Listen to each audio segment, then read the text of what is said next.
Okay, so I want to show you how to do a table of contents in Word. So open up a Word doc file, and then you're going to go to References, and then over here on the left you see Table of Contents. There's a bunch of different ones. I think I just use the top one, the classic, but if you scroll down you can find them. They're not really that much different. So you just click on it. Okay, and then what you're gonna do, because what you need is headings and subheadings for your final paper. So so say your first heading is introduction. So this will be a main heading, okay? So what you want to do is go back to home, and then over here you see normal spacing. This is where you have your headings. So there's heading 1, heading 2. So highlight the heading, and then you're just going to hit 1, and it automatically formats it for you. So then we have a bunch of text, blah blah blah, and then you have another main heading. So let's say my next main heading is going to be networks. So I will do the same thing. Go up, put heading 1, and then so now I'm going to have some subheadings. And you can well, actually, let me do the subheading for you. So the subheading would be how about social, can't spell, network analysis. Okay, so this is a subtopic of networks. So I want to make this heading number 2. Okay, and then so on. So if then you have more subheadings, you would do heading number 2. You can even do a third if you have a subheading. I could do what's this? Let's say social network analysis. Let's say centrality measures. And this is going to be a subtopic from this social network analysis heading. So I'm just going to do number 3. Okay. So you can leave it like this, or if you like, you can do 1.2.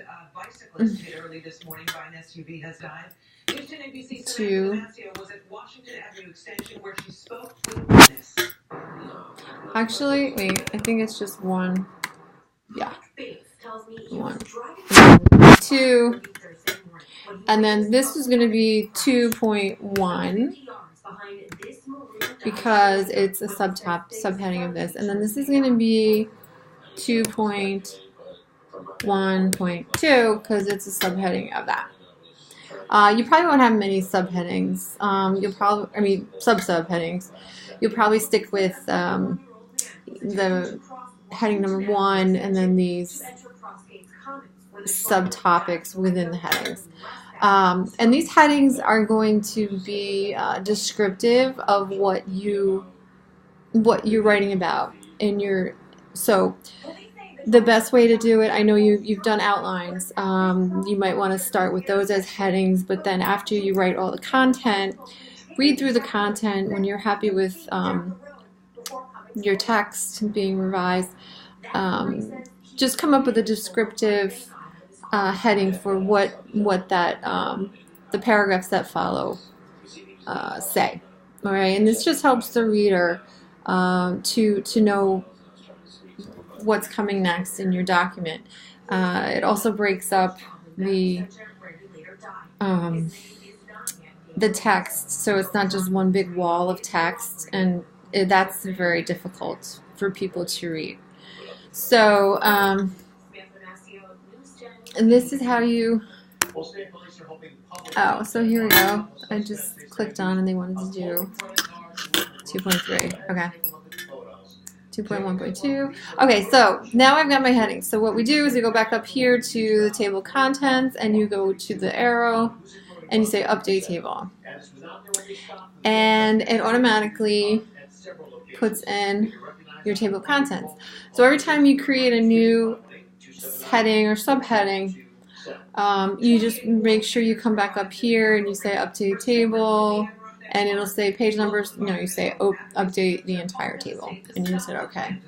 Okay, and this is actually really cool when you leave this in a Word document, which I hope you do because it's easier for me to make track changes on your document. I prefer that you use Word actually. This will go. It's a hyperlink, so it will take you right to the page. These are all on the same page because I don't have any text written. So this is it. So I just wanted to show you guys this. This is what I'm looking for when I look for when I say headings and subheadings. Okay. All right. Join us by locating in New York State so we can grow ever upward together. In the next half hour, we'll have a closer look at the other New York submissions. All right, let's talk weather. What I'm meteorologist Tim Roberts. Tim, I'm seeing a lot of bees that look confused.